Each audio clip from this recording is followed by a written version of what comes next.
Y fíjate ahí la Eh, dirección, acá está el cartel de la dirección. Bien,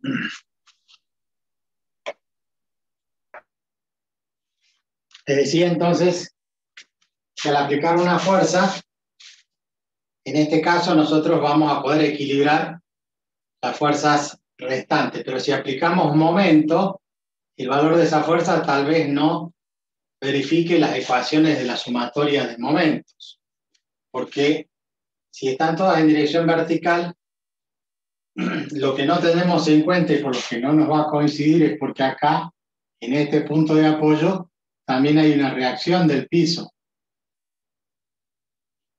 que esa sí va a ser la suma de fuerzas igual a cero, de tal forma que ustedes van a tener que contemplar siempre las reacciones. Entonces allí esta fuerza más la reacción del piso va a equilibrar estas dos. Pero estas tres no van a estar en equilibrio, lo que va a estar en equilibrio va a ser la sumatoria de momentos. Y tomando un momento respecto de ese punto, esta fuerza se anula, entonces se equilibran los momentos de estas tres fuerzas. Esta gira en un sentido, esta en el mismo sentido, y esta gira en el sentido contrario, ¿no?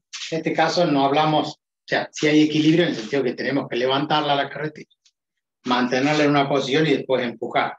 Es más complejo el movimiento. Lo mismo pasa cuando llevan una camilla. Entonces, hay que tener en cuenta, por esto del ejemplo que me comentaban recién, de que si yo saco una fuerza, automáticamente sin trabajar esto, al ser fuerzas paralelas, sí o sí tengo que tomar momentos para poder calcular esa incógnita que me falta, que sería la resistencia y la reacción en el punto de apoyo. Cuando hablamos de reacción en el punto de apoyo, hablamos de una mesa, ¿se acuerdan? Y el ejemplo decía, ponemos una caja, ¿sí? Esto tiene un peso, la mesa tiene otro peso, y lo que está ocurriendo es decir, bueno, pero a ver, la mesa reacciona, ¿sí? Con una normal que era, dijimos, igual al peso. Pero ahí estamos considerando la caja, ¿sí? Que tiene su peso y a su vez la mesa le hace fuerza hacia arriba. O sea, la Tierra atrae por su fuerza gravitacional y genera el peso, ¿no? Que es masa por gravedad. Y la mesa le produce esa reacción normal y se equilibra el peso con la reacción normal. Ahora, si consideramos no el cuerpo este, sino la mesa sola, la mesa tiene el peso de la caja más el peso propio, ¿y dónde estaría la normal? Y acá estarían las reacciones. O sea que si el peso total es de 100 newton entre la caja y la mesa, y está repartido, está en el centro de gravedad, tendría 50 newton en cada reacción, considerando ahora la mesa, no la caja. Entonces, cuando hagan los ejercicios, los profes, la profesora o el profesor de... Ustedes tienen dos profesoras de física, ¿no? Laura y Fabiana, les van a hacer ejercicios con ejemplos de cómo lograr esas reacciones y en qué casos. Bien, ¿qué es lo que habíamos dicho? Habíamos dicho que había un centro, terminamos la clase esa del video con el tema del centro de gravedad, cómo calcular el centro de gravedad de un cuerpo. Cuando el cuerpo es uniforme, cuando es regular, por ejemplo, estamos hablando de una figura como una esfera, ¿sí? El centro de gravedad está en su centro geométrico, un cubo, un prisma, figuras que son simétricas se pueden considerar que el centro de gravedad está en el centro geométrico. Cuando no es así, calculamos el centro de gravedad subdividiendo en diferentes partes. Como decíamos, el cuerpo yo lo puedo subdividir en una esfera, que sería la cabeza, en dos cilindros, que serían los brazos, el tronco, las piernas por otro lado, y calculamos el centro de gravedad. Ese centro de gravedad en general, es equivalente al centro de masa. Lo que pasa que en física generalizamos y hablamos de centro de masa y no de centro de gravedad. ¿Cuál es la diferencia entre centro de masa y centro de gravedad? ¿Qué me pueden decir? El centro de gravedad no es el eje por el cual toda la fuerza gravitatoria se estabiliza, y el centro de masa no es donde se centra lo másico, para la redundancia, de un cuerpo. Bueno, son dos conceptos muy parecidos, ¿no? El centro de gravedad, ¿sí?, es el que nosotros consideramos por efecto de la Tierra, que atrae. Entonces es como si mi brazo lo atrajera por un lado, mi otro brazo por otro lado, mi cabeza. Todo eso hace que nosotros busquemos un punto que sería como un promedio. Ese promedio visto de frente, podríamos simular que esto es así, que tengo la esfera, que tengo, me salió torcido el cuello. Digamos que visto de frente yo podríamos considerar un cuerpo bastante feo, pero separado en estas figuras. Entonces, esto va a tener un centro de gravedad, este va a tener un centro de gravedad, y vamos a representar a escala el valor del peso, lo mismo para cada pierna, para la cabeza, para el cuello, para el tronco. Como es simétrico, va a estar en el eje de simetría, ¿verdad? El tema sería ver a qué altura. Allí donde nosotros vamos a buscar, de acuerdo a cada peso, allí lo que podemos hacer es hacerlo en el sentido del eje de las X y buscar un promedio, ¿sí?, de cada uno de esos. Como habíamos dicho en la fórmula, el X será igual a un X1 por M1 más un X2 por M2, y así sobre la sumatoria de las masas, M sub I. Cada una de esas, estos puntos suspensivos, ¿no? Considerando la masa 1, la masa 2, la masa 3, la masa 4, la masa 5, 6, 7. La cantidad de masas que subdividamos nosotros. Entonces buscamos el X del centro de masas. Y ese es como si fuera el X del centro de gravedad. La diferencia entre el centro de masas y el centro de gravedad, generalmente, en lo que nosotros trabajamos, coinciden. Son el centro geométrico, el centro de masas, para cuerpos obviamente homogéneos, ¿no? Es equivalente al centro de gravedad en tanto y en cuanto nosotros consideramos que la gravedad es la misma en todos los puntos. Pero nosotros sabemos, claro, nosotros sabemos que la gravedad en este punto no es igual a la gravedad en este punto. ¿Por qué? Porque respecto de la Tierra, la gravedad varía con la altura.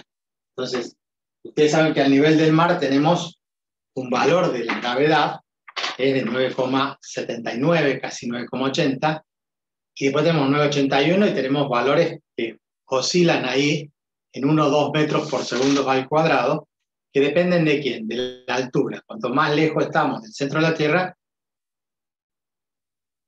menor es la gravedad. Dije al revés, entonces 9,81 en el nivel del mar, y va disminuyendo hacia arriba, decimos hacia arriba cuando nos vamos alejando del centro de la Tierra. Entonces, Profe, sí, ¿se sabe, por ejemplo, de cuál es el valor de la gravedad, por ejemplo, en la punta de una montaña? claro, sí, lo que tiene que saber es la altura.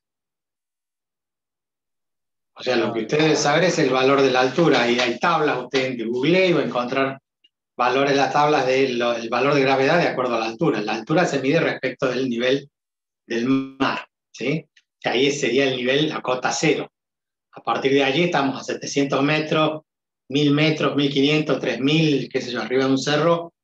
El Everest, que es el más alto del mundo, que tiene 8800, creo, sería el lugar donde hay menor gravedad, donde falta más el oxígeno.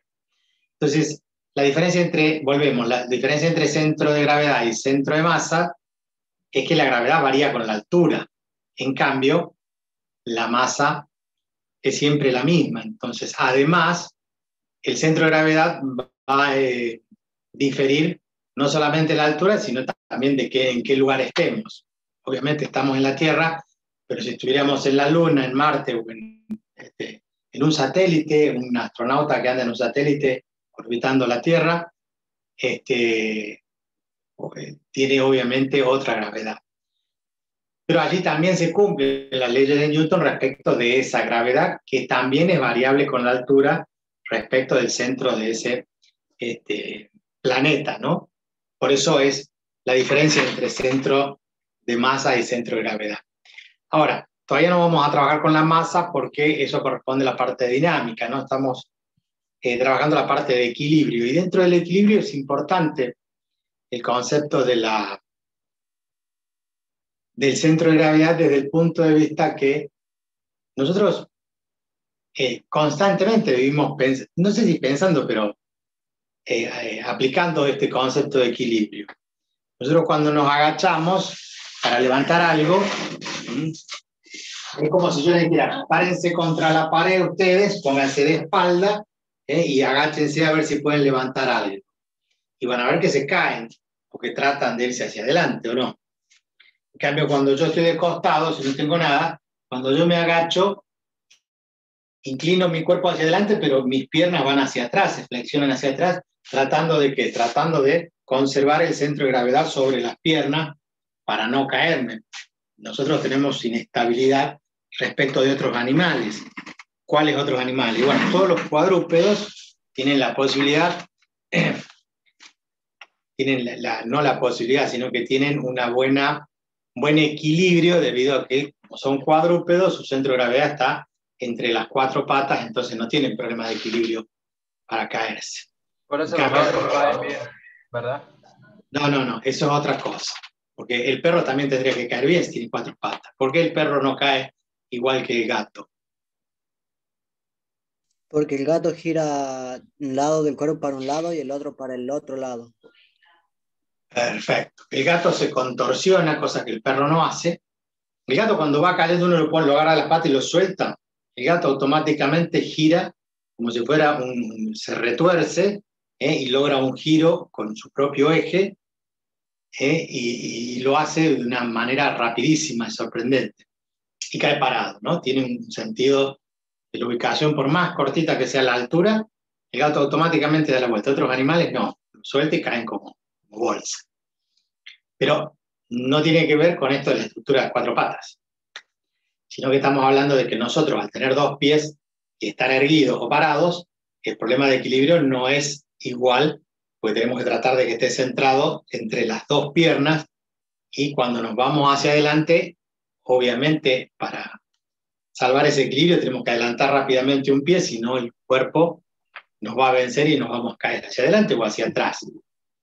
Profe, ¿cómo hizo Michael Jackson para adelantarse así más? Unos ganchos, creo yo. Michael Jackson. No, ¿Qué porque Yo, profe, ¿cómo se hay balancea un hacia movimiento de adelante? Michael Jackson. Ah, pero el video ese de Smooth Criminal. O sea, hay movimiento que hace que se pone como a 45 grados el cuerpo, pero es porque Claro. los zapatos abajo, digamos en el escenario había unos clavos y los zapatos abajo tenían Exacto. unos enganches. Físicamente Sí, es imposible. eso mismo. Claro. Hay trucos de magia, ¿no? Que pareciera que están flotando o apoyados en una... Vieron que los ponen entre 2 sillas, los ponen en forma horizontal, bien rígido, sacan una silla y queda apoyado de un solo lado. Son trucos de magia, obviamente. O sea, en esas cosas siempre hay un truco. El ave, por ejemplo, que tiene 2 patas, igual que los seres humanos, tiene más dificultad en el equilibrio, porque nosotros en general somos erguidos y casi todo está en torno a un eje vertical. En cambio, el ave es más bien alargado, ¿no es cierto? Y tiene las patas, entonces tiene que equilibrarse. Cuando va caminando un ave van a ver cómo logra el equilibrio cuando va haciendo paso por paso, moviendo la cabeza. Entonces la cola y la cabeza van regulando ese movimiento, más la cabeza que la cola. En el caso, hablaban ahí en el libro, habla de un ejemplo de los tiranosaurios, algunos animales en la antigüedad, esto de Jurassic Park, que caminaban en 2 patas y tenían una cola muy larga, y la cola era la que mantenía el equilibrio. Esto del centro de gravedad es muy importante. Ustedes piensen que en los autos de Fórmula 1 tienen el centro de gravedad lo más bajo posible. ¿Para qué? Para evitar el vuelco, ¿no? Para que vaya para un lado o para el otro. Los pianitos que se hacen en las curvas, ese peralte, se le da una inclinación para que la fuerza centrífuga y no haga que derrape o que se vaya de costado el vehículo. Y nosotros tenemos como contrapunto los colectivos de 2 pisos, que tienen ese problema que el centro de gravedad es más alto, entonces en las curvas es peligroso y ha habido muchos accidentes. No porque esté mal construido, está muy bien construido. La Universidad Tecnológica en Buenos Aires se le encargó el estudio hace como 10 años. El gobierno, el Ministerio de Transporte le pagó a la universidad para que hiciera un estudio porque había muchos accidentes de colectivos de 2 pisos. Estoy leyendo el chat, perdón. Donde se le encargó que haga el estudio de cómo tenían que, no cómo tenían, peritaje, porque había muchos accidentes de colectivos de doble piso que volcaban, pero en realidad se determinó que el colectivo estaba bien construido, el centro de gravedad a determinada velocidad en una curva no tenía por qué caerse, no volcar, y bueno, el problema es en los choferes, obviamente, que hacen malas maniobras, o se duermen o van muy rápido, entonces eso generaba los problemas que generaron. Creo que por eso están prohibidos en algunos lugares los colectivos de 2 pisos. Claro. No por su construcción, sino por los accidentes que hay, o sea, por el tema de los choferes. Bueno, eso ya depende de la legislación de cada lugar, pero lo que técnicamente, para lo que está construido y cómo se utiliza el colectivo perfectamente funciona bien. El problema es el error humano. Entonces, cuando hay una curva o cuando hay sobre la ruta, si está inclinado en alguna parte y las ruedas están apoyando allí, este sería el eje.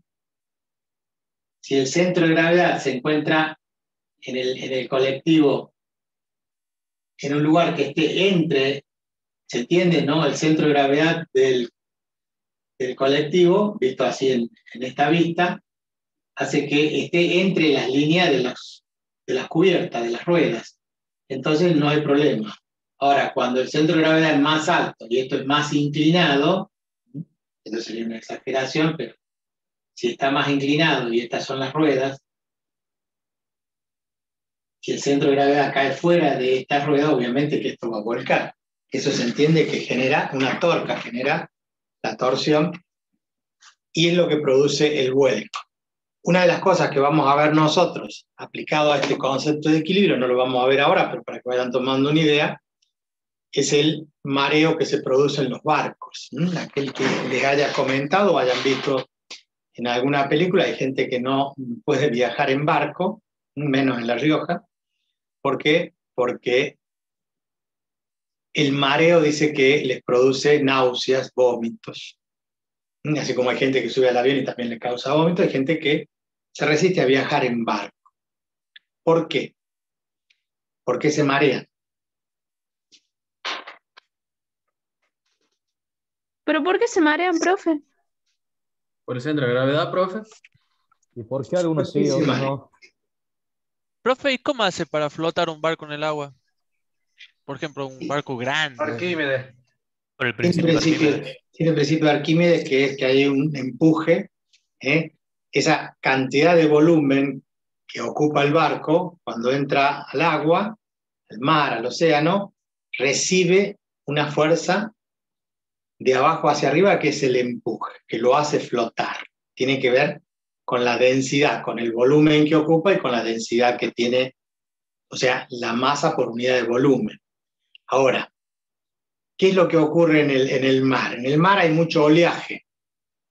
Entonces el oleaje, producido por efecto gravitacional de la luna, las mareas, hacen que las masas de agua estén en movimiento. Ese movimiento hace que el barco, si lo vemos desde la proa o de la popa, cuando nosotros tenemos, póngase que este es el nivel del agua, vamos a suponer que es una carabela que tiene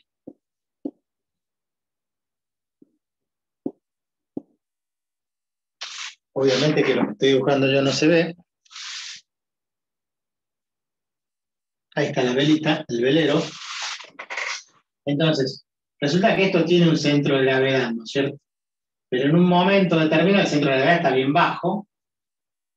En un determinado momento, cuando el oleaje hace para este lado, gira, entonces el barco, en vez de estar en esta posición, va a estar en esta posición. Y lo que ocurre es que recibe un empuje. Antes el empuje, cuando está perfectamente derecho, el empuje lo recibe, ¿sí?, en la misma dirección que el centro de gravedad. Cuando se inclina un poco, se corre un poco ese centro de gravedad y el empuje hace que aplique una fuerza y genere un momento respecto a este punto y produce de nuevo la restitución del equilibrio. Entonces, el barco tiende a irse hacia un costado y al cambiarse recibe un empuje de este lado y hace que vuelva. Se pasa para el otro lado, recibe el empuje del otro lado y así va el barco, ¿sí?, en un movimiento que es lo que marea. Entonces, en realidad lo que los marea es el movimiento ese pendular, como si estuviera el oleaje llevándolos y trayéndolos para un lado y para el otro. Eso lo vamos a estudiar en la parte hidrostática, no se preocupen. Pero sí lo que importa es que hay principios de equilibrio.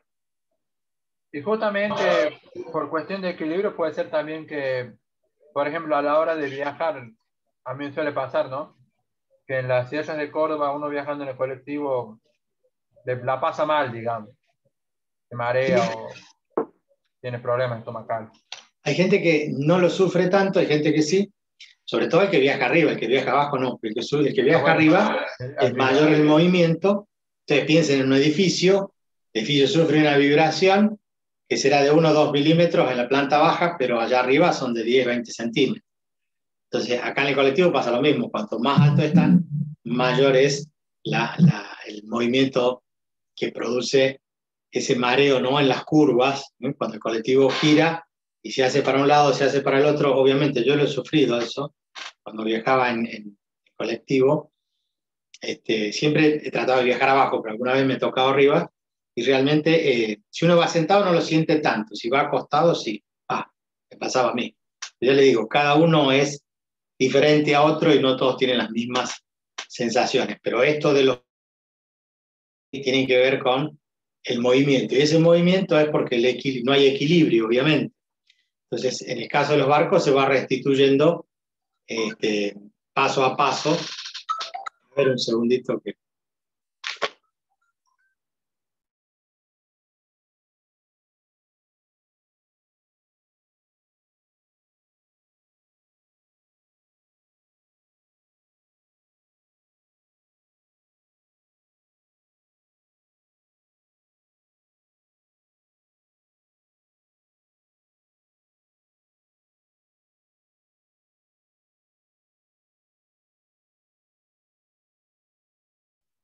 Disculpen. Entonces, les decía que esto tiene que ver con el centro de gravedad, que tiene que ver con el centro de equilibrio. Cuando la figura es irregular, nosotros podemos encontrar el equilibrio de alguna forma, suspendiéndolo y viendo cuál es una línea vertical. Todo esto por efecto de la gravitación. Entonces, si nosotros tenemos una escuadra, que si bien no es regular, pero si tenemos una escuadra de esta forma y queremos saber dónde está el centro de gravedad, el centro de gravedad es un lugar geométrico, en realidad no significa que es una porción de algo, puede ser que esté dentro de este triángulo, y no lo podamos, obviamente no hay material ahí. Pero ¿cómo lo obtenemos? Bueno, nosotros lo colgamos si observamos, lo colgamos así, y con una plomada podemos dibujar una línea vertical. ¿Sí? Una plomada sería... ¿Saben lo que es una plomada? Toman un hilo con una piedra, lo atan, ¿sí?, y lo cuelgan, y eso va a generar acá una línea. Supongamos que esta es la línea vertical. ¿Sí? Luego lo tomamos de otro lado, lo colgamos, entonces una vez que está en equilibrio, trazamos la línea, y donde se corte esta línea con esta línea, ahí va a estar el centro de gravedad. ¿No? Esto es algo bastante sencillo para determinar el centro de gravedad así de cualquier cuerpo que no es regular. Siempre suspendiéndolo de algún lado y obviamente que si queremos ya en 3D ya va a ser un poco más complicado, pero se puede encontrar. Respecto del equilibrio, hay una clasificación que damos nosotros de equilibrio que tiene que ver con los cuerpos apoyados o con los cuerpos suspendidos. ¿Qué significa con los cuerpos apoyados?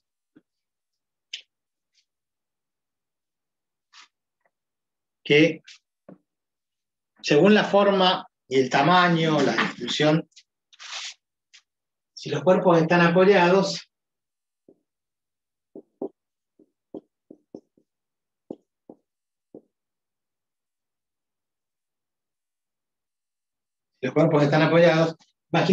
imaginen que si yo coloco una cajita de esta forma, de forma vertical, apenas le apliquemos una fuerza allí arriba, esa caja va a perder el equilibrio y se va a caer. ¿Por qué? Porque la fuerza está aplicada muy por encima de ¿quién? Del centro de gravedad. En cambio, si la fuerza nosotros la aplicamos debajo del centro de gravedad, eso va a tener más equilibrio. Probablemente no se caiga y que lo podamos arrastrar. Pero también si lo aplicamos muy abajo, es probable que en vez de arrastrarlo, esto rote en el sentido contrario, porque tomando un momento respecto a este punto, puede producir la rotación. De la misma forma que además aparece, aplicando una fuerza acá, aparece ¿qué cosa de este lado?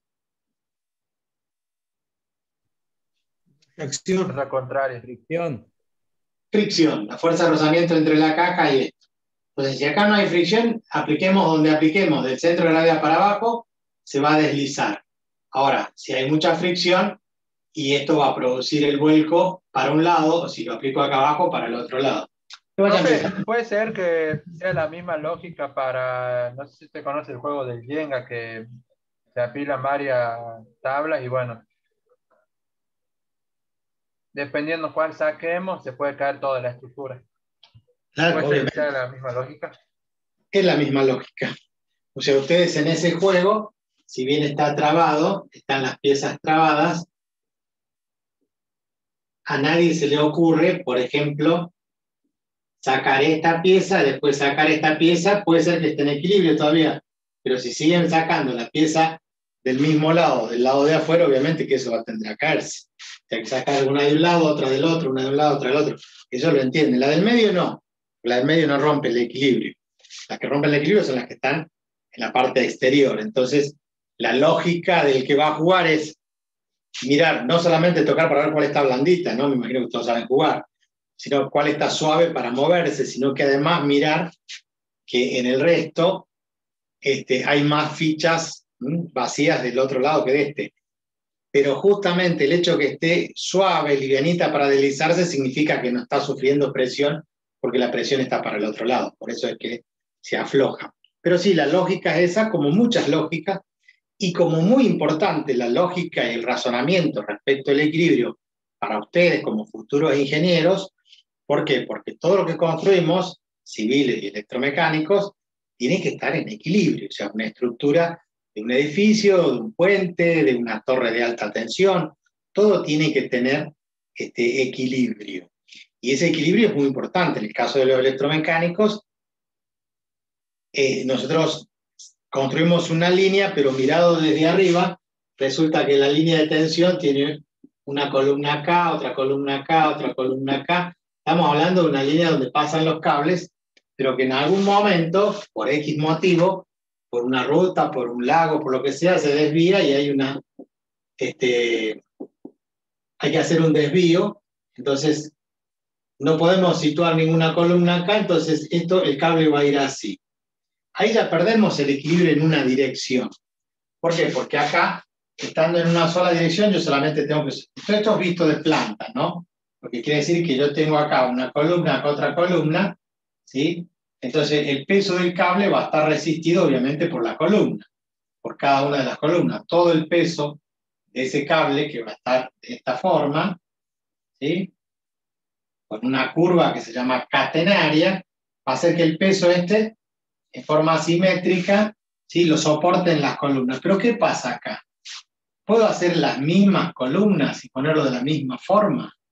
Y ya no, porque esto, con esto, al formar un determinado ángulo, ya genera que esta torre, esa columna que está acá, si el cable tira para allá y el cable tira para acá, haciendo la suma vectorial, voy a tener que los dos cables van a tener una resultante tirando esta columna hacia adentro de este ángulo. Entonces, esta estructura, por estar fuera de la línea, esta estructura tiene que ser de mayor porte que las otras. Y deben construirla agregándole más fundación y un agarre en particular para que podamos vencer este efecto. O sea, el de la suma de esta y esta tensión, la tensión de un cable de un lado y la tensión del cable del otro, al estar cerrado como si tiraran los dos para abajo. Entonces la resultante es hacia acá. En realidad no es para abajo, lo estamos mirando del plano. Entonces, obviamente que esa columna se va a ver. Ustedes vayan por las calles y fíjense que hay un montón de columnas, no van a ver ni una derecha, lamentablemente. Vayan por la calle y miren y van a ver que hay una que está para un lado, otra para el otro. No están perfectamente, digo, derechas a plomo. ¿Por qué? Porque en una esquina, bueno, porque vino uno y la chocó, porque se afocaba y Profe, y no se se dio. escuchó eso último. Se cortó la... A usted, no, a usted se le cortó, no, al Tiene, resto. tiene profe. poca Usted, señal. profe. A usted se Sí, le profe, cortó. tiene poca señal. Bueno, yo digo que son ustedes, no soy yo. Bueno, no importa. Lo que estaba tratando de comentarles de esto, Cortado. bueno, cuando se grabe esto y lo suban, van a tener la posibilidad de rever, porque yo no sé cuál es la parte que se corta y cuál no. Voy a tratar de hablar más despacio, pero les decía con respecto a esto, de que para equilibrar, ahí tenemos que hacer sumatoria de fuerzas, sumatoria de momentos, y esto lo tienen que tener presente ustedes. Lo van a volver a ver en estabilidad y con mucha mayor profundidad. Ahora lo vemos desde el punto de vista de la física con ejemplos sencillos, pero a tener en cuenta eso. Bueno, yo les estaba hablando de los cuerpos apoyados, son más inestables cuando son esbeltos. En cambio, si este cuerpo yo lo apoyo a lo largo, ¿sí? Este cuerpo no va a perder, ¿sí? el equilibrio. Ahora,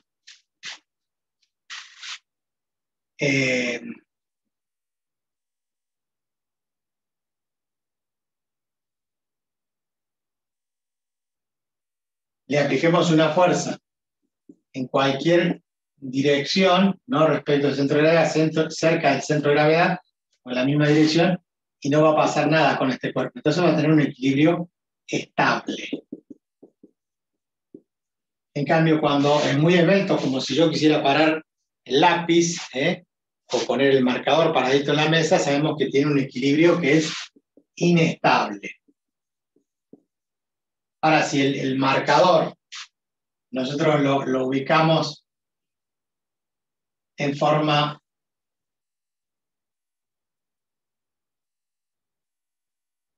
eso porque era un prisma, pero esto que es un marcador que si ustedes observan es cilíndrico, cuando yo lo apoyo sobre una superficie, ¿qué pasa? Y lo toco y se mueve, está en cualquier posición y está en equilibrio.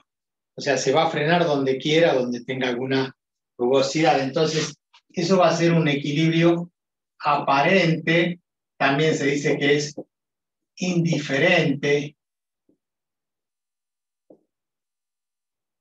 aparente, indiferente, neutro. Porque es lo mismo que una pelota, ¿no? La ponemos y la pelota puede rodar y estar en cualquier posición y nos parece siempre que está en equilibrio. En cambio, cuando están suspendidos, los cuerpos también tienen la misma particularidad, ¿no es cierto? El hecho de estar suspendido significa, por ejemplo, que está colgado. Cuerpos suspendidos ¿Mm? Quiere decir entonces que tenemos un cuerpo que pende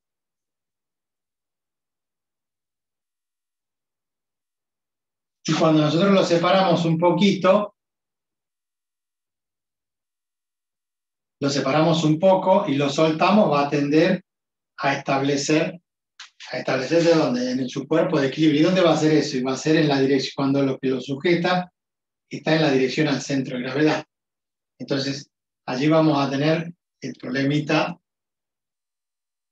de que hay un punto de equilibrio donde es estable y si lo colocamos en alguna parte, le aplicamos una pequeña fuerza y lo sacamos del equilibrio, si lo soltamos va a volver a su punto de equilibrio y eso va a ser...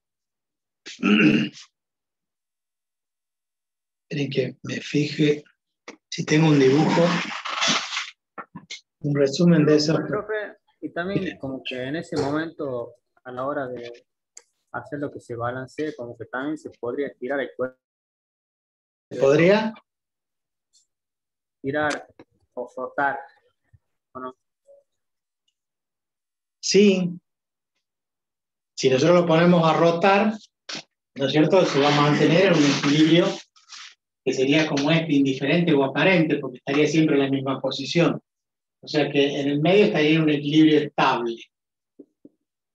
Si nosotros lo ponemos en cualquier posición, alejado de la línea del centro de gravedad, va a estar en un equilibrio inestable o indiferente, inestable. Claro, pero digo que, o sea, el cuerpo que está suspendido, al estar pillado del centro de gravedad, también puede rotar en ese hecho, ¿no? Y ese va a ser el indiferente o el aparente o neutro. Si es una esfera como las bolas de boliche, que están rotando y girando, está en un estado aparente de equilibrio a pesar de que se están moviendo. Si nosotros lo separamos un poco y lo soltamos, es inestable. ¿Por qué? Porque automáticamente va a volver a querer centrarse. Entonces, si está rotando, en caso que eso esté girando, por ejemplo, va a ser aparente. Si está separado de la posición de equilibrio, va a ser inestable. Si está en la posición de equilibrio, va a ser estable.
Les voy a pasar una foto del libro porque es más fácil.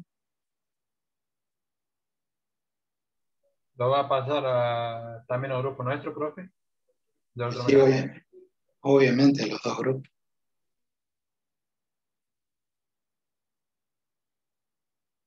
Esto les va a resultar conocido.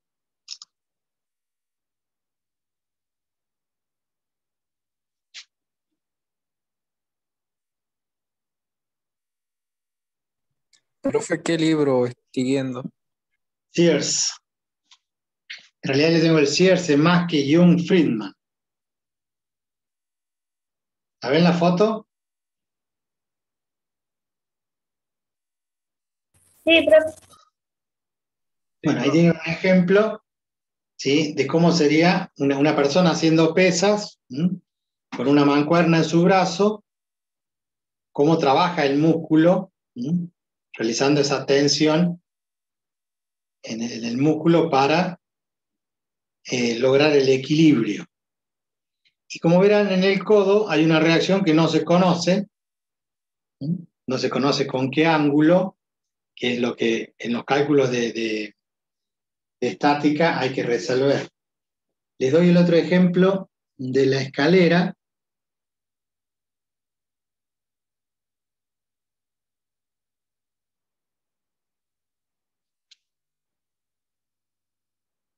Sí, saco foto al libro porque es más fácil. Son más bonitos los dibujos que los que hago yo en el pizarrón.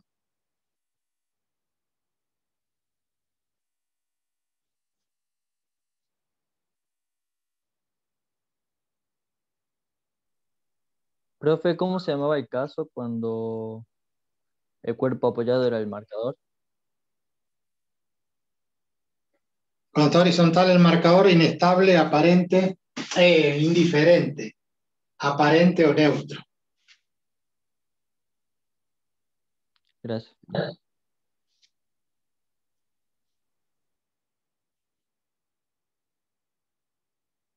Bueno, ahí observan ustedes el caso de la escalera, como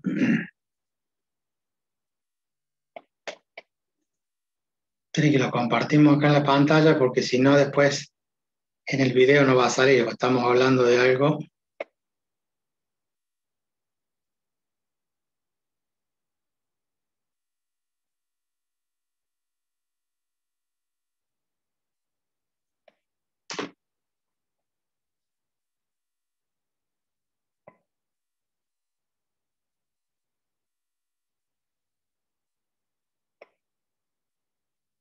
Ah, pero está torcido.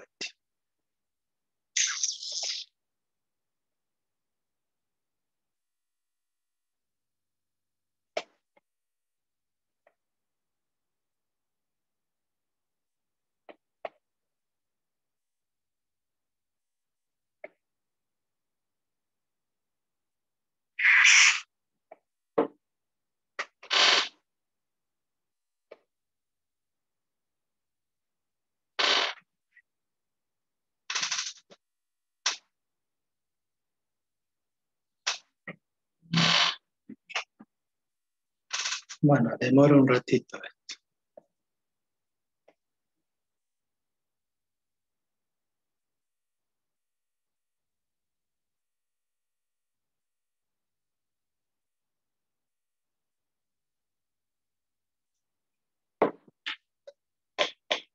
Bien. Ahora sí. Lo están observando, ¿no?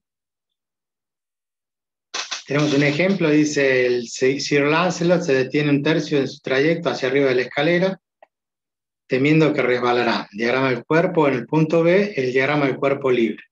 Estos son los ejercicios que van a hacer ustedes en la práctica.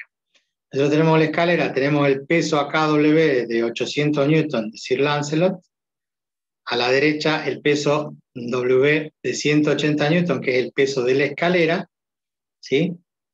Como está apoyada sobre la pared, en la parte superior, la escalera, como dice pared sin fricción, significa que en el sentido vertical no hay rozamiento. Por lo tanto, es como si estuviera enjabonado ahí, no hay una reacción vertical. Disculpe, profe, se sigue viendo en vertical la foto. Tiene que volver a compartir para que se vea si la invirtió usted a la foto. Perdón, ahí. Sí, yo la fui cambiando en mi máquina y no le pido disculpas. La cambié acá en mi máquina, yo la estoy viendo, pero ustedes no. Bien, les decía entonces. ¿Qué página del libro es esa donde sale esta actividad? Y depende de la edición. En esta es la 350.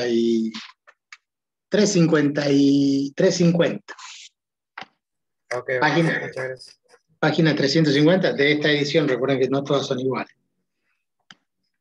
Entonces les decía, en esa pared sin fricción que hay allí, resulta que la reacción de la pared es vertical, esa N1 que figura allí, es vertical porque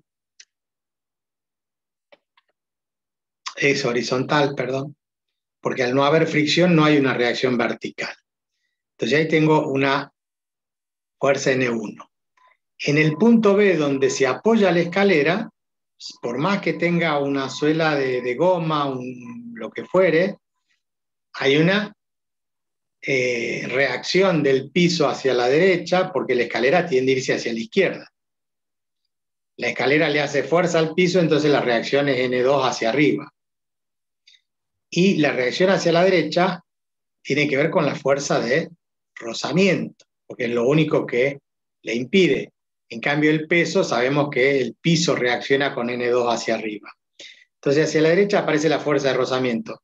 Fíjense que si hacemos sumatoria de fuerzas, N1 y Fs son las únicas dos fuerzas que hay horizontales. Por lo tanto, N1 va a ser igual a menos Fs o Fs igual a menos N1, porque son las únicas dos fuerzas horizontales. Y el peso W con el dos pesos de 180 y 800 newton tienen que ser equilibrados por la componente esta de reacción del piso, que es N sub 2.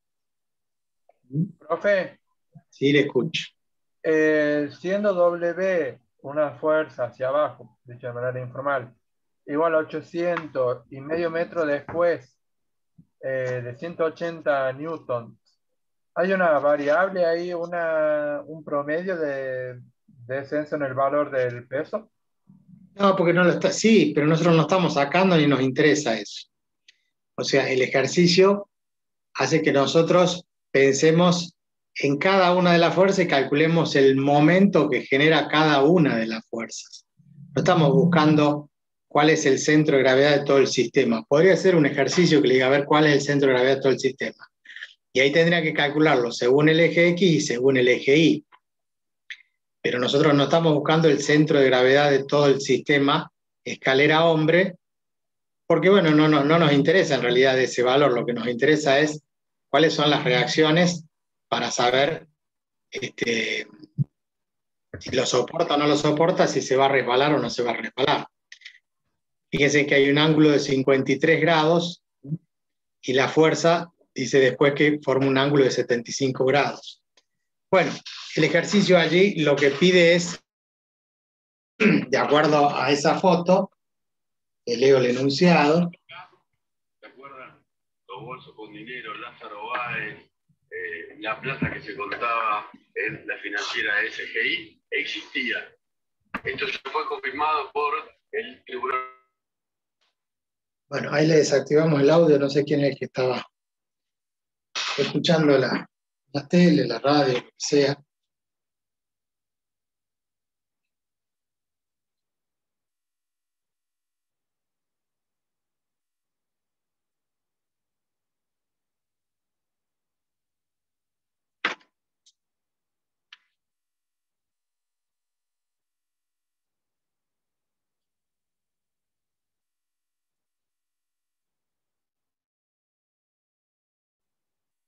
Bueno, ¿cómo calculamos entonces el valor?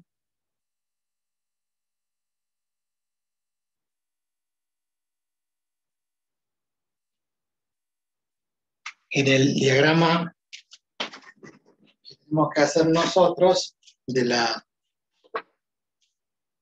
escalera,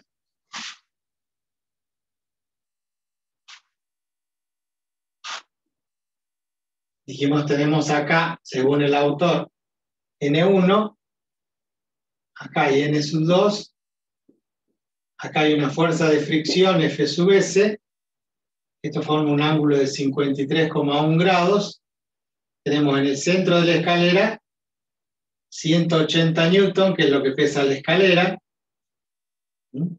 y a un tercio del largo de la escalera lo tenemos a don Lancelot con 800 newton. Eso serían como 80 kilogramos de masa. Y nosotros decimos 80 kilogramos fuerza. ¿Estamos bien? Entonces, hay una fuerza acá, hay una fuerza acá, hay una fuerza acá, una fuerza acá, y como no hay rozamiento, acá no hay fricción, entonces no hay La escalera no va a sufrir acá una fricción sobre la pared. Entonces, ¿qué hacemos? Nos conviene tomar momentos acá. Si nosotros situamos el punto B y acá el punto A, si nosotros tomamos momentos respecto de B, sabemos que la sumatoria de tau tiene que ser igual a 0 para que no haya rotación. Entonces vamos a tener la longitud de la escalera, la altura, es de 4 metros. No de la escalera, sino donde está apoyada. Estos son 4 metros. El ángulo es de 53,1 grados. No me acuerdo si dice cuánto mide la escalera. 5 metros de longitud. O sea que si esto mide 5 metros, acantado, esto es 5, esto es 4 y estos son 3 metros. Pitágoras. Porque es el triángulo que verifica la relación pitagórica, 5, 4, 3. Esa relación pitagórica de 5, 4, 3 es que usan todos los albañiles para escuadrar, porque saben que el ángulo acá es perfectamente de 90 grados. ¿Sabían eso, no? ¿Qué es lo que tienen que hacer ustedes cuando van a escuadrar un terreno? Bueno, ustedes tienen una línea, que es la línea municipal. La línea municipal. Entonces, sobre esa línea municipal, ustedes pueden medir un segmento que tenga, por ejemplo, 4 metros. Y luego sobre la línea municipal. Y para formar los 90 en una perpendicular, lo que hacemos es tomamos una línea que tenga 3 metros, con un clavo acá, una línea de 3 metros. Con otro clavo acá, una línea que tenga ¿cuánto? 5 metros. Entonces hacemos coincidir estas con estas. Cuando coincidan las dos tensionadas, estiradas, estos 5 y estos 3 metros, acá va a haber 4 metros. Por lo tanto, en ese punto va a estar perfectamente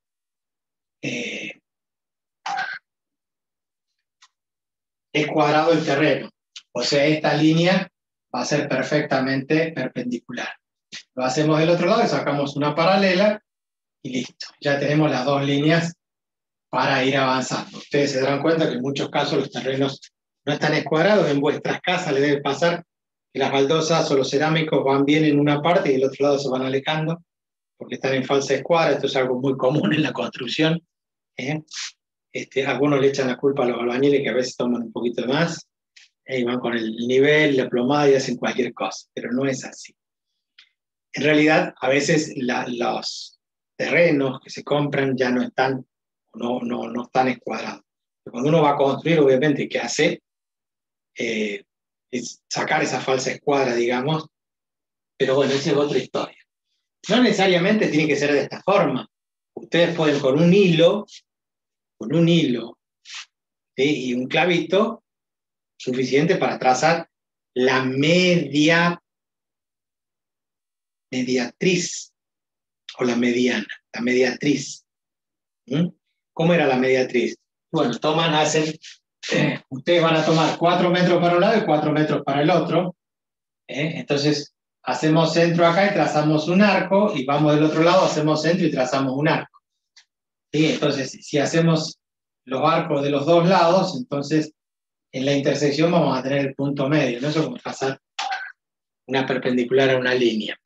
Esto va a depender de las condiciones del lugar, la posibilidad que tengan del trazado, pero sería la forma de escuadrar. Pero volvamos a nuestro problema de equilibrio. Decíamos que la sumatoria de momentos tiene que ser igual a 0. Entonces, ¿cuáles serían las fuerzas que van a actuar? Si hacemos sumatoria respecto del punto B. El punto B es este que está acá. ¿Por qué respecto de B? Porque con esto anulamos el efecto de estas dos fuerzas, que no conocemos, ni en el SU2, ni la fuerza de fricción. Conocemos esta fuerza, y nos falta conocer esta fuerza. Entonces, ¿cómo gira esto respecto del punto B? Fíjense, díganme ustedes cómo gira.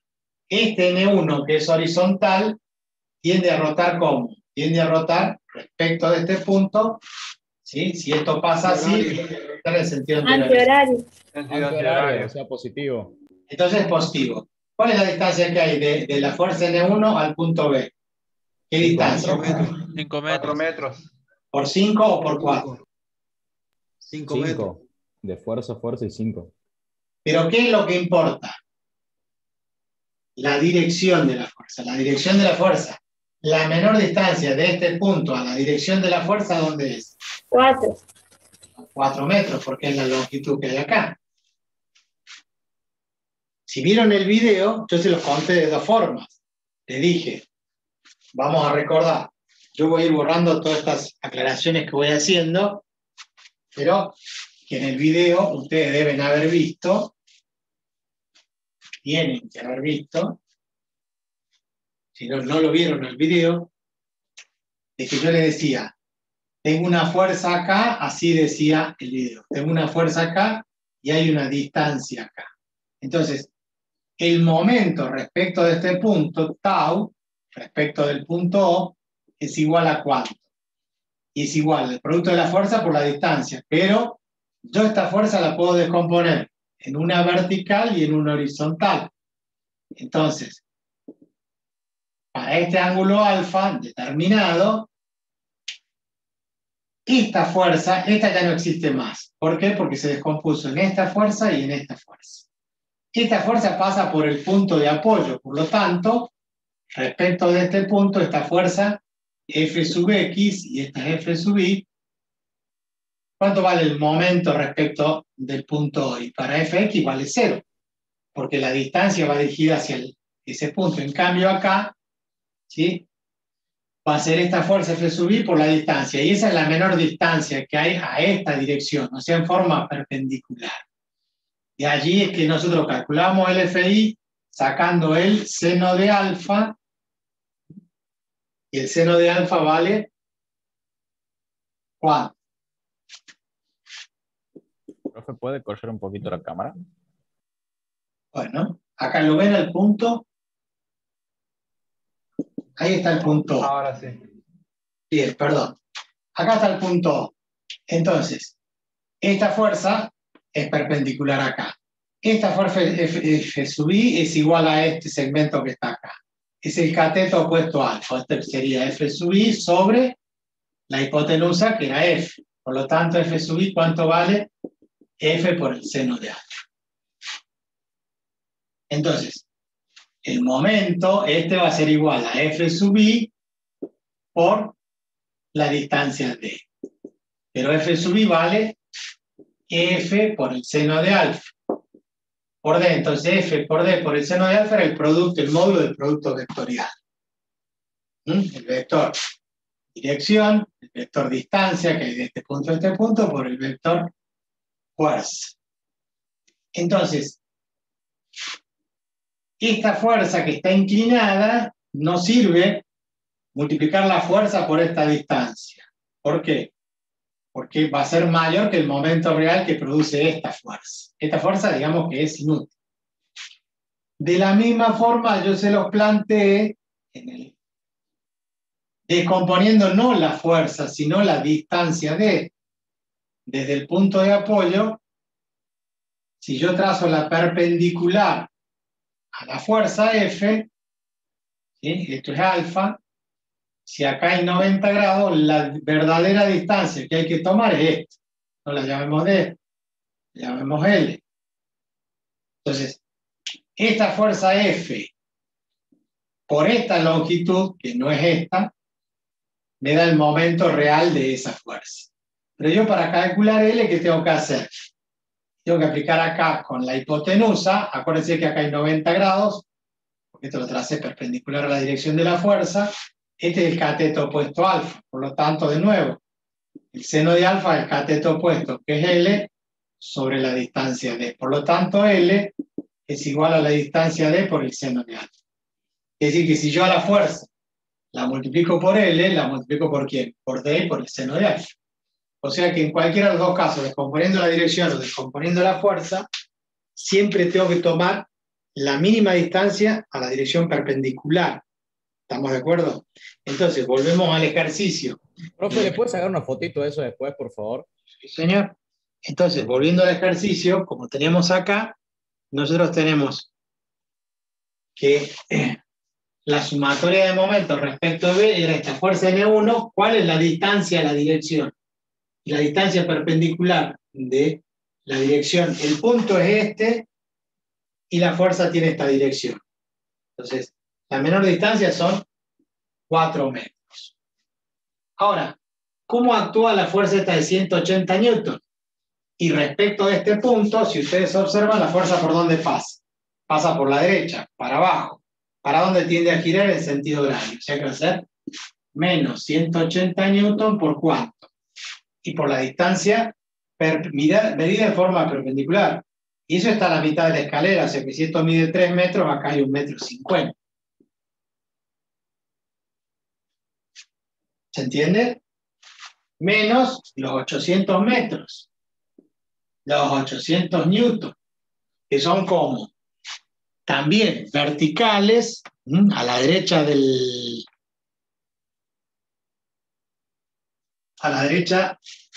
punto B, y también es negativo, ¿no? Porque gira en el sentido horario. ¿Y cuál es la distancia? Eso no me acuerdo cuánto era la distancia. 1 metro, dice, claro, profe. 1 metro. ¿Cuánto? 1 metro porque 1 falta metro. 1/3. 1 metro. Perfecto, porque era 1/3. Entonces, esto está a 1 metro de distancia. Profe, no se ve, está muy... Y esto tiene que ser igual a ¿cuánto? A 0. Eso tiene que ser igual a 0.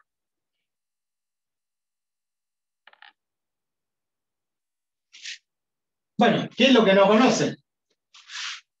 N1. Por lo tanto, despejando de allí, N1 va a ser igual a ¿cuánto? Y N1 va a ser igual a, según los cálculos del libro, dice que era 268 newton.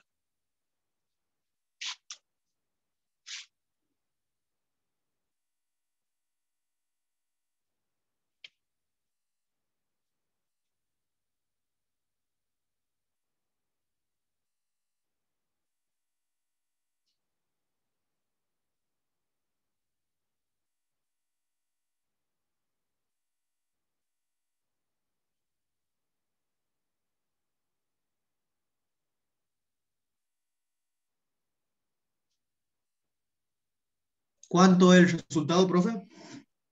268 newton. Eso es lo que da el libro. Ustedes tendrían que verificarlo. ¿Cuánto es? 180 A por mí 1. me dio 267,5. Ahí está. A mí me dio lo mismo. Claro, está bien. Está redondeado en el libro en 268.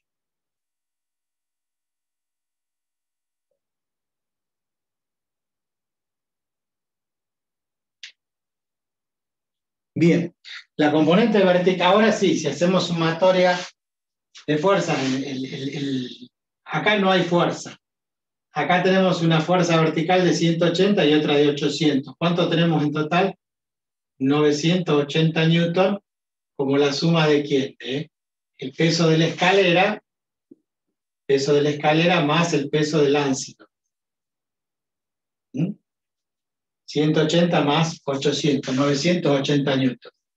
¿Quién debe tener 980 newton entonces? La reacción N2. O sea, esta reacción que está acá tiene que ser de... ¿Me ven, no es cierto? Acá está N2. Llamamos a este N1 y acá la reacción vertical N2. Acá la fuerza de rozamiento F/S, que tiene que ser igual a N1. Este N2 va a ser igual a los 980 newton, que es la suma de 180 más 800. Allí tenemos 980 newton.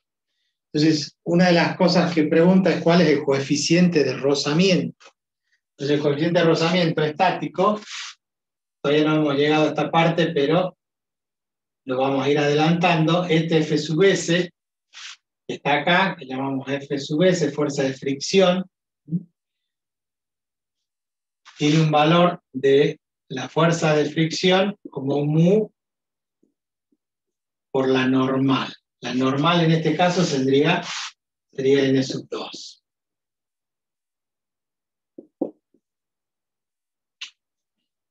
Entonces, ¿qué es mu? Vamos a ir adelantando algunas cositas de la parte de dinámica.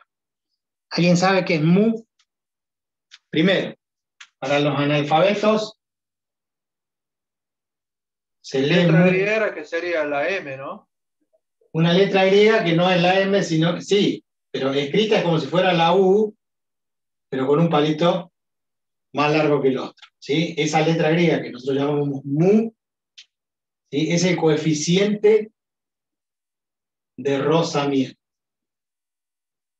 Ese coeficiente de rozamiento, coeficiente de fricción, coeficiente de roce, de rugosidad, como lo quieran llamar, ese coeficiente de rozamiento está en las tablas y depende de qué cosa, depende de la superficie, de los materiales. O sea, no es lo mismo que acá yo tenga el metal puro en la escalera, o que sea de madera la escalera, y sea madera contra cemento, o acá abajo haya cerámico.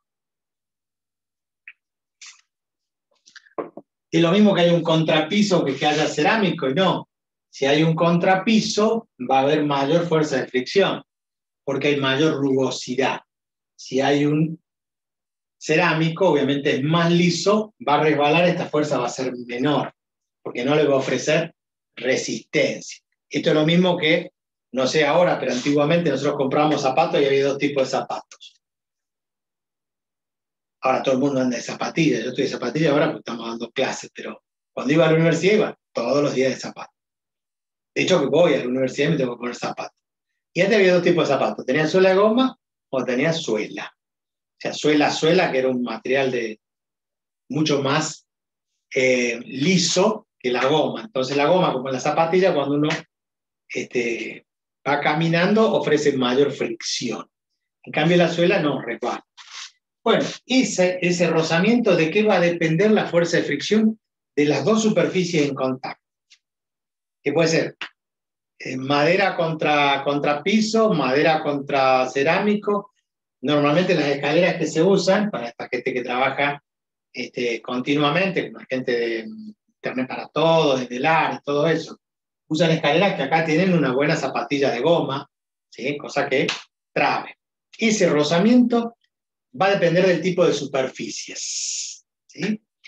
Y ese coeficiente lo vamos a encontrar en una tabla. Esa tabla es una tabla que se arma en forma empírica. Ustedes van a googlear y van a ver que hay 3 o 4 tablas y no todos los coeficientes son iguales. En la tabla van a encontrar las dos superficies, es decir, acero con acero, ¿cuánto vale mu? Acero contra cobre, madera contra bronce, bronce contra plástico. ¿Pero cuántos plásticos hay? Miles. ¿Cuántos aceros hay? Miles. ¿Cómo está la superficie del acero? Porque puede estar en bruto, puede estar mecanizada, o sea, con una moladora, puede estar pulida, entonces cuanto más pulida y menos rugosidad tenga, menor va a ser el coeficiente de rozamiento. ¿Cuánto es lo que vale? Bueno, ese rozamiento, la fuerza de rozamiento, está directamente relacionado con ¿quién? Con la normal. Son directamente proporcionales. Ahora, normal esta, ¿qué es? Es la reacción al peso. Cuanto más peso, mayor es la normal. Cuanto más aprieto yo, más rozamiento hay. Usted imagínense que para arrastrar una mesa, ¿sí? Hacen una fuerza. Y le ofrece la fuerza de fricción, entonces ustedes para vencerla tienen que hacer más fuerza, ¿verdad? Ahora se sube el hermano con la novia, se suben arriba de la mesa y usted tiene que correr la mesa. No están haciendo nada, se subieron a la mesa, están sentados, no piensen mal. Se subieron a la mesa. Entonces uno cuando va a hacer fuerza, ¿por qué tiene que hacer más fuerza? Porque hay más peso, entonces el piso, ¿qué hace? Reacciona con la misma fuerza, si no se rompería la mesa.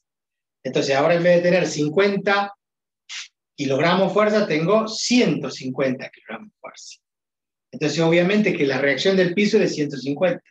Entonces es mayor la fricción, porque es como que se enterrara, como que al hacer mayor presión en el piso a mí me cuesta más vencer esa fricción. Por lo tanto, si yo quiero calcular cuánto vale mu, ¿qué tengo que hacer? Y pasar dividiendo el n. Entonces, el mu, el coeficiente, va a ser igual a la fuerza de fricción dividido en la normal. La fuerza de fricción, F sub S, no lo hemos puesto, pero ¿a qué es igual? es igual a N1. Entonces acá tenemos F sub S. ¿Por qué? Porque habíamos dicho que esta fuerza vertical, esta fuerza horizontal se equilibra con esta fuerza horizontal. ¿Por qué? Porque planteamos dos cosas básicas, que es sumatoria de fuerzas, ahí no se ve, sumatoria de fuerzas en X igual a 0, sumatoria de fuerzas en Y igual a 0. Por lo tanto, dadas las tres condiciones, en realidad, sumatoria de fuerza y sumatoria de momento son dos. De fuerzas en los dos ejes que estamos trabajando, en los dos ejes X e Y. Bien. Por lo tanto, entonces la fuerza de rozamiento es igual a la N sub 1, porque son opuestas e iguales y opuestas. Entonces acá tendríamos 286 dividido en 980. Y eso le da, según el autor del libro, 0,27. Esto es Newton y esto es Newton. Se simplifican las unidades, es adimensional. Yo recién les decía, ustedes van a una tabla y googlean. Pero en general el coeficiente de rozamiento, como hay tantos materiales y hay tantas rugosidades diferentes, entonces lo que conviene que es calcularlo uno donde en un laboratorio, con los materiales que va a utilizar. Yo voy a usar goma y acero, listo, hago una plancha de acero con el otro perfil con la goma, y lo pongo en un laboratorio y lo voy inclinando hasta que se produce el deslizamiento. Ahí llegamos al límite. ¿Entienden lo que estoy diciendo, no? Si nosotros ponemos un plano horizontal, decimos, bueno, acá hay plástico con plástico. Listo, lo apoyamos ahí y lo empiezo a levantar. Cuando yo lo empiezo a inclinar, llega un momento que empieza a deslizarse. Bueno, el rozamiento va a tener que ver con ese ángulo. De cuánto lo inclino yo hasta que empieza el deslizamiento. O sea, que lo llevo al límite. ¿Qué significa? Lo llevo al momento que se empieza a mover. Un instante antes, ahí tengo un ángulo que me va a permitir determinar empíricamente, o sea, en el laboratorio, cuánto vale el coeficiente de rozamiento. Esto es lo más práctico, determinarlo. Bien, y si no, uno va a una tabla y lo resuelve de esa forma. Bueno, entre la reacción en definitiva, tomado a escala, los valores de N2 y F sub S, va a hacer que me den, ¿qué cosa? Una resultante, ¿no? Digamos, si yo tengo este valor de N sub S y tengo acá el valor de N sub 2, entonces acá va a haber ¿qué cosa? Una resultante. O sea que el piso está reaccionando de esa forma. ¿Es a lo largo de la escalera? O sea, esa reacción hace que tenga un ángulo de 53 grados, igual que acá. No, en ese caso no. En ese caso no. ¿Cómo calculamos el ángulo? Y bueno, tenemos el cateto opuesto, que es N sub 2, esto es igual a esto, y tenemos el cateto adyacente. Por lo tanto, la tangente de ese ángulo beta es igual a ¿cuánto? Al cateto opuesto, que es N2 sobre N sub S. O sea, 980 dividido en 286. Y obviamente, ¿qué tienen que hacer? El arco tangente, inversa, tangente, cuidando que esté el ángulo, el sistema en el grado, en el sexagesimal, por las dudas. Entonces hacemos 980 dividido 268 y nos da 74,7. El autor acá pone automáticamente 75 grados. Entonces, la tangente a la menos 1 de 980 sobre 286 es igual a aproximados 75 grados. Si acá había 53, entonces la resultante tiene mayor ángulo. La reacción del piso. Esto es un ejemplo. Así van a calcular ustedes ejercicio. Esto está en el libro. ¿Sí? Yo les mandé la fotito en el WhatsApp. Ahora les saco una foto y les paso. Pero aquellos que tienen la posibilidad, tienen el libro,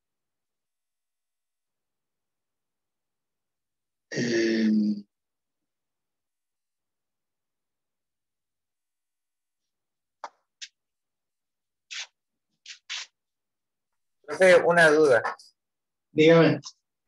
Entonces, si tenemos N1, sería como tener Fs, ¿verdad? Claro. Ah, listo, entonces.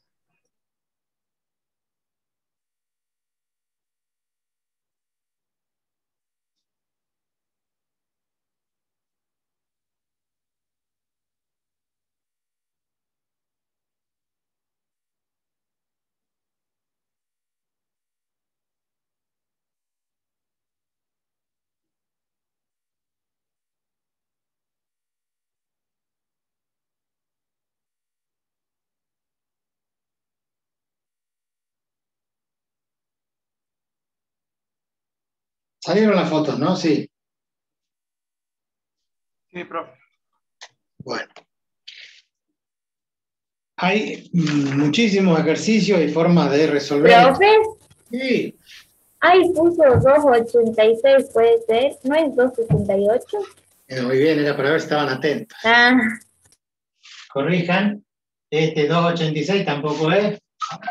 268. Esto se llama, tiene un nombre eso, ¿eh? Los chicos con dislalia, dislexia, no sé cuánto.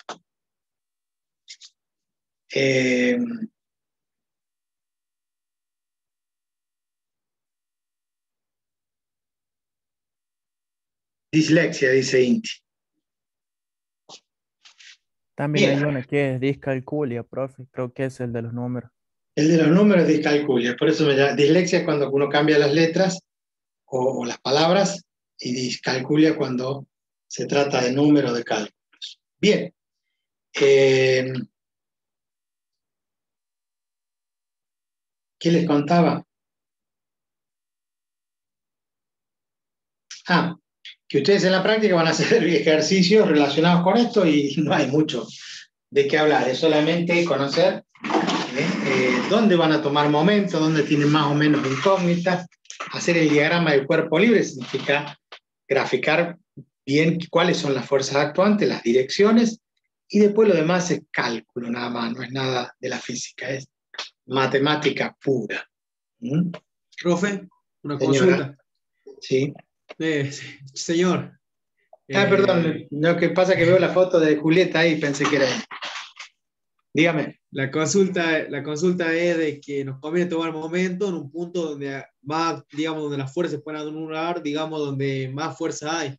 Por ejemplo, en ese caso, el punto B, donde más fuerzas hay. Sí, señor. No, en el otro punto no iba a tener ningún efecto, iba a tener más fuerza.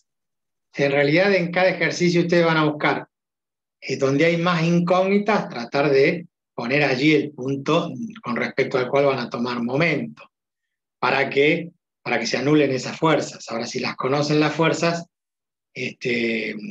no va a haber ningún problema.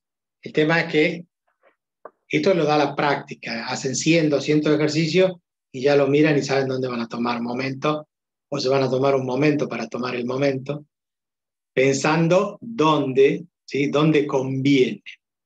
No hay una sola forma de resolver el ejercicio, lo pueden hacer de diferentes formas, pero tienen que tener mucho cuidado con eso. De todas formas, lo encaren como lo encaren, el resultado va a ser el mismo.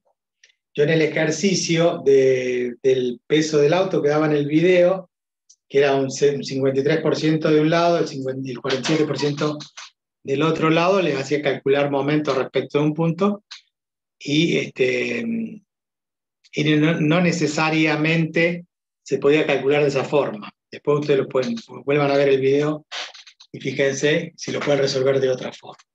Bien.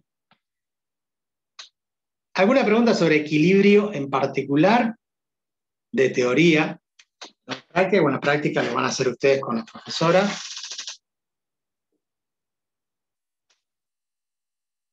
En el libro hace también una aclaración sobre el caso del avión, que también había, o sea, que cumple las condiciones de equilibrio, pero hay un movimiento, no me acuerdo si era traslacional el movimiento, como lo dice en el libro. Bien. O sea, que se puede cumplir las condiciones de equilibrio, pero no va a haber equilibrio. No va a haber movimiento. Perfecto, muy bien, eso me estaba olvidando. Lo que dice su compañero es lo siguiente. Nosotros cuando hacemos sumatoria de fuerzas igual a 0, estamos evitando la traslación. Y cinemática de rotación, cuando hay movimiento de rotación, al no haber equilibrio, ¿sí?, no se va a cumplir que la suma de las torcas, la suma de los momentos es igual a 0. Pero cuando hablamos de equilibrio, nosotros tenemos la sensación de que está quieto. Cuando vamos a hacer una estructura, suponemos que algo está hiperestático, está quieto, no se puede mover. Sin embargo, el equilibrio puede ser dinámico. Y un ejemplo tiene que ver, por ejemplo, cuando nosotros vamos en un colectivo. Si nosotros vamos en un colectivo, en algún momento podemos soltarnos de las manivelas, de los manillares o del caño, de donde se agarran habitualmente cuando van en un colectivo, están parados, se cruzan de brazos y pueden viajar tranquilamente en equilibrio si el colectivo está viajando ¿cómo? A velocidad constante. Si el colectivo frena, se van hacia adelante. Si el colectivo acelera, se van hacia atrás. A más de uno le ha pasado. Entonces, ¿qué es lo que ocurre? Ahí estamos hablando de que hay equilibrio, pero a velocidad constante. Y eso tiene que ver con un sistema de referencia inercial. O sea, nosotros estamos parados arriba del colectivo y como el colectivo se está moviendo, nuestro sistema de referencia está en movimiento. Ahora, si eso es acelerado o desacelerado, cambia las condiciones. Por eso hay un equilibrio estable, estático, y hay un equilibrio estable dinámico. O sea, está todo en movimiento, y eso tiene que ver con el sistema de referencia. Si la sumatoria de fuerzas es igual a 0, entonces hay equilibrio, en movimiento o estando quieto. Aclaramos que el movimiento tiene que ser a velocidad constante. Pero cuando hay rotación, no. Cuando hay rotación aparecen otras fuerzas, porque con la rotación aparece la fuerza centrífuga. Aparece la fuerza centrípeta como reacción a la fuerza centrífuga. Entonces, cada vez que hay rotación, ya no hay equilibrio. Por lo tanto, la sumatoria de fuerzas puede ser igual a 0, pero los momentos que generan esa fuerza, la rotación que producen, no saca el equilibrio. Por eso ahí su compañero hablaba de que en el libro menciona no sé qué de las aves.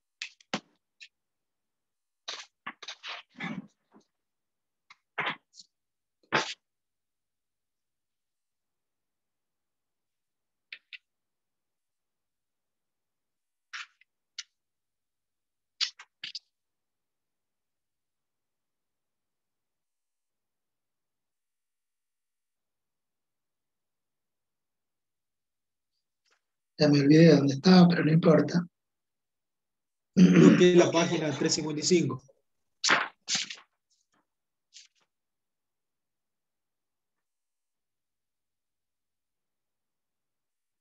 No, este tiene otra versión, otro libro.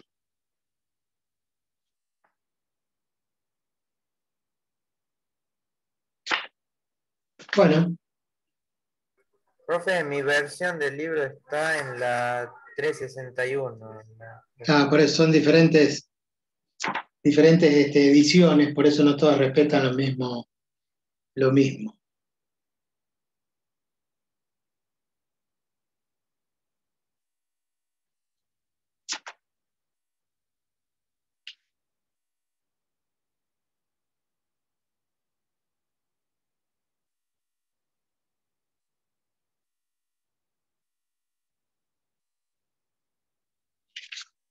Bueno, yo veré en alguna parte.